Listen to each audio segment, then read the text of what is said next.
Welcome back to my 25 days of Christmas, day 7, gravy. Now this gravy is an absolute stunning base for any meat juices you might have left over after roasting.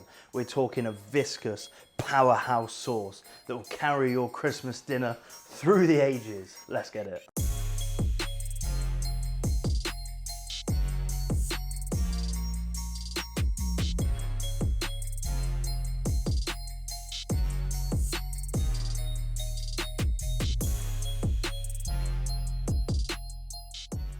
Now, gravy.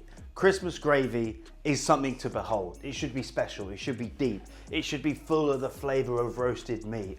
I'm gonna teach you how to make a base, and then on the day you can take that base out of the fridge or freezer, bring it to the boil and add those stunning roasting juices in last minute. This is a base of chicken that can be used for beef, that can be used for lamb, that can be used for pork, that can be used for turkey. This is the only base gravy you'll need for this season. First off, I'm gonna get the meat roasted. So we take our chicken wings and I'm just gonna cut them in half. My oven is preheated to 220 degrees Celsius and I have a roasting pan in there getting hot. We're gonna take our roasting pan out of the oven, give it a good glug of oil, get our wings in there, pinch of salt, give them a toss in that lovely oil, straight back in the oven. Now we're gonna look at our vegetables, our mirepoix. We've got celery, just wash that, cut it into big chunks, onion in half, and then you sort of cut it into 6. And we just want these big chunks of vegetables because they're gonna get roasted and then they're gonna get cooked down and give their flavor while they're in the gravy. So we don't want little bits of vegetables that are gonna turn stewy and melt. We want big chunks of vegetables that are gonna capture that roasted flavor from the pan and then bring it to the gravy. Carrot, chopped, and our leek. You wanna get plenty of oil into the pan and then your vegetables go in. Now at this stage, you don't want to add any salt to the vegetables because the salt will draw out the moisture and it will stop them caramelizing. Occasionally stir until those vegetables are beautiful, caramelized and golden brown. Then once the first layer of caramelization is done with the oil, they should be slightly charred, golden brown and lovely.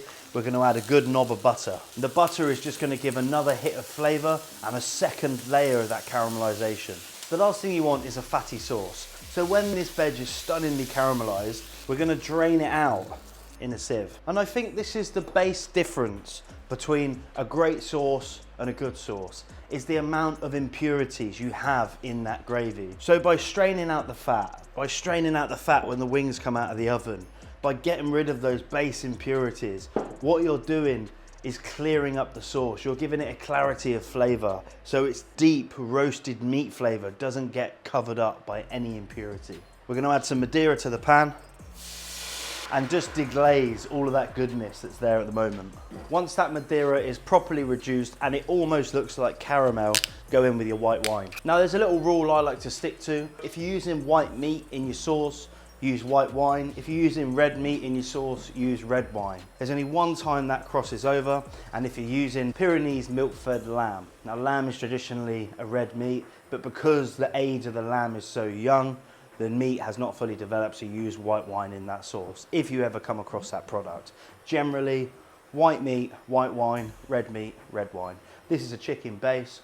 Although it might be used for lamb or beef in the future, it's just easy to keep that rule prevalent. This is a story of patience and reduction. The Madeira goes in, reduced. The white goes in, reduced by 2/3. That goes to one side, along with our stock. We've just gone for a normal shop brought chicken stock for this. The reason we can get away with that is we're adding our own fresh roasted meat flavor to it. So our stock is hot, our caramelized vegetables and caramelized meat is separate. All the impurities have left the sauce and all the stages are consistently controlled. Our chicken is caramelized. It's got the based roasted flavor of meat. What are we gonna do? Same thing we did with the vegetables, add a knob of butter. Now that butter is gonna give another layer of caramelization, but also a layer of nutty butter flavor, which is welcome in well-roasted meat. Back in the oven. We've drained our vegetables of all the fat. There is a good amount of fat in the bottom of that pan that we didn't want going in to that final sauce. So our vegetables go straight into the pan. Our beautiful golden chicken wings. Now while those wings are draining off, I've got a little bit of wine left in this jug. I'm just gonna pour that in the bottom and deglaze all those roasted sort of nuggets of flavor that you get at the bottom of a roasting pan. Now that is where the true flavor of meat, that roasted meat sugar lies. Get those into your pot and add your drained chicken wings. Our stunning chicken stock straight into the pan. Our reduced wine and Madeira. Now you're just gonna put this onto the heat and bring it up to a boil. Now when you're making a gravy, you're making a sauce, there's another integral step, and that is skimming. I've used a pint glass here just so you can see how much scum comes off of the sauce.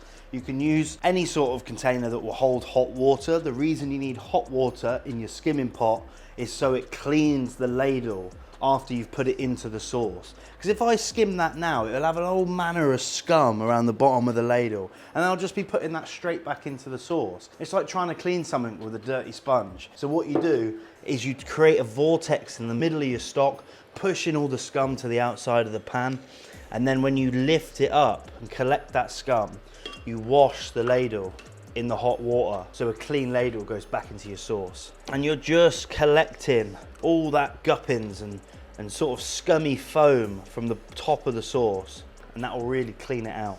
Now, I'm not saying there's not flavour in what you're getting rid of. What I am saying is there is impurities, and those impurities, if boiled into the sauce, will make it cloudy and cover up that pure roasted chicken flavour. Now it's skimmed and we're up to the boil, we're going to leave that bubbling away for about 40 minutes. We've been boiling away for about 40 minutes. It's reduced. The smell of roasted chicken is in the air, and the chicken wings are almost blonde now because all of that roasted goodness has been put into the sauce. Now in the bottom of this pan, I've got some cracked garlic, some thyme, some lemon zest, and a good hit of parsley. That is just gonna fragrance the sauce, because you'll notice I haven't put any aromats in it, and that's because I don't want the flavor of stewed old thyme and stewed old aromats. We strain it off through a fine chinois. I want the fresh hit of thyme, the fresh hit of garlic and lemon zest. So that's why I'm infusing it into the sauce at the end. Now this sauce is pretty thick and pretty viscous. It's got a good consistency to it. Now in the restaurant industry, sometimes we thicken our sauces with arrowroot. The reason we use arrowroot is because it doesn't leave behind any flavor, and it's not as gummy as corn flour. It's just a little bit cleaner, a little bit more refined. So we get the arrowroot into a bowl, add a dash of water, and give it a stir. Now I want to take this sauce and bring it up to the boil. Now some people will consider using arrowroot a bit of a cheat, but it's not if you've got the flavor that you desire. This sauce is clean.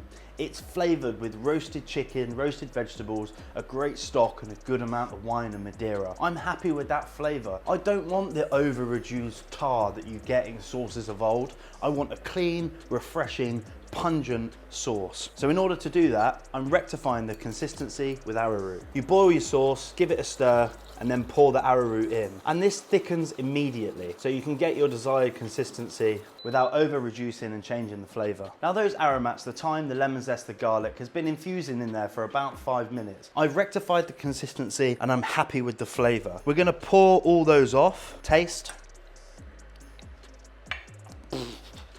Oh my God. Tiny pinch of salt, hit of fragrant fruity pepper, and a smidgen of fresh lemon juice. Now guys, this sauce is serious. It's a base sauce. I mean, it's ready to go as it is, to be honest. But when you have the roasting juices from the turkey, from the lamb, from the meat that you desire over Christmas, bang those in here at the end.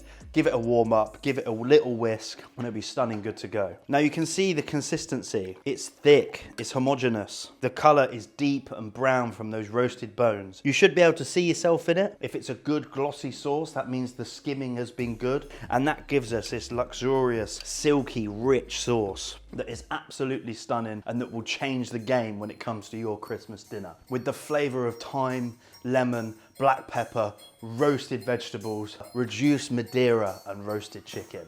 Thank you.